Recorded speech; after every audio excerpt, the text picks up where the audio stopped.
this is the Ubuntu phone.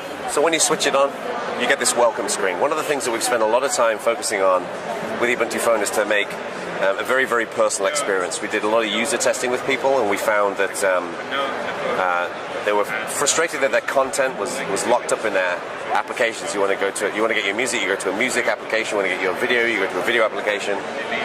And it gets even worse with communication channels, with social media and whatever else. So the Ubuntu phone is personal from the moment you switch it on. You see the number of tweets that you've received, how many missed calls you might have had, any voicemails you may not have checked. And this rendering here is also very personal as well. This changes and evolves throughout the day as you use the phone. So it already feels personal when you switch it on. The goal that we had here was to produce a phone that doesn't use any hardware buttons. So you should just have a button on the right-hand side for unlocking the screen. So what we've done is we've hot-rodded each of the edges of the phone with functionality, so we don't have to use hardware buttons. So for example, if I slide from the left, here I can see these are my most commonly used applications that I might be using. We find that most people use 3 to 5 applications on a regular basis, so that provides quick access to them. So if I slide this out again, at the bottom here we've got the Ubuntu button. If I tap that, this takes me home. And the home screen is where we want to integrate content that people own as well as they can access into the phone itself. One of the things that we found was, as I mentioned earlier on, was people were frustrated that they had to juggle all of these applications to access their content.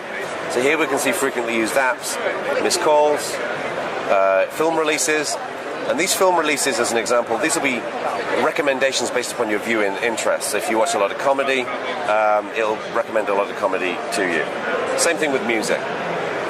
And for example, when you buy music, if you buy an album here, it syncs that music to your Ubuntu One personal cloud, which is synced across all of your Ubuntu devices.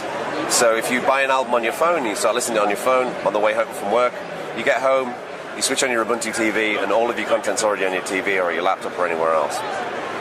So we have all of these different content types summarized here, but then you can slide left and right, and you can delve into each content type specifically, like apps, frequently used apps, installed apps, apps that are available for download.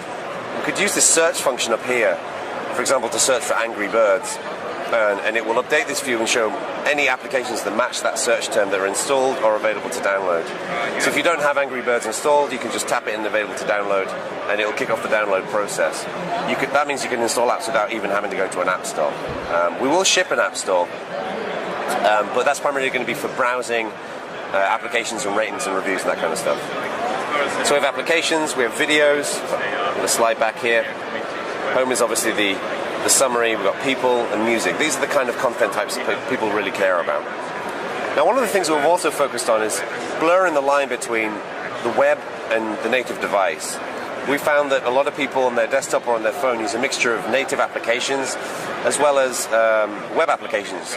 But these web applications are trapped inside of the tabs in the web browser. And we wanted to break down that barrier. So for example, with Google Calendar, I don't want to go to Google Calendar to see my calendar. I want to see my calendar in my phone calendar or my desktop calendar. So this is a good example of this. This is almost like the address book on most phones. We can see a list of contacts. And then as an example, if I type Florian, as I tap Florian, we can see we've got Florian's latest Facebook message is right here. So I could tap that, and then that would take me to the mobile Facebook page, and I could go and respond to the message right there. So this provides really, really nice integration of the web into different parts of the native phone operating system. Now, obviously, we also want to support native apps as well. So if I come out here and I tap the gallery, I can see this is the gallery application. This provides a really clean view of all my pictures and videos. So for example, I can slide over here. It's a really simple, sleek, organic interface. It's very much focused on content. So for example, if I load this picture, I talked about the left edges for loading your frequently used applications. The bottom edge, this is where you can access functionality within that app. So for example here, I could share it or I could delete the picture. So for example, if I tap share, then I could share it on Facebook or Twitter or anywhere else. Now, one of the things we wanted to solve as well was to make configuration easier. Typically in a phone, you need to get out of the application that you're using, you need to go to your list of apps, you select the settings, you select the tab, and you have to go through and select the setting that you want. We wanted to simplify this on Ubuntu phone. So these icons at the top, These are for the common areas that most people want to configure, such as networking, audio, that kind of thing. If I slide down from the top of the phone, then for example I can configure my date and time, and I don't have to move out of my application. I can just do it right from there. So I can do, for example, battery, I can select networks are available, sound, and then the final item here is the messages. We found that people use different parts of the phone for different ways in which they communicate. They use a Facebook app for Facebook, they use the phone for the phone side of thing, their SMS list for their SMSs. We aggregate all of this in the same place. So all of your Facebook, your Google, your Twitter, your email, everything is here in one simple message view that you can just pull down from the top. So the right side of the phone is designed for multitasking. We want to make it really easy to flick between applications. So for example, we've got the gallery app open here. If I slide from the right, I can then slide over to the camera phone, and I can slide back to the gallery. It makes it really easy to flick between your apps. And if I want to get back home again, I just slide from the left, and I'm good to go.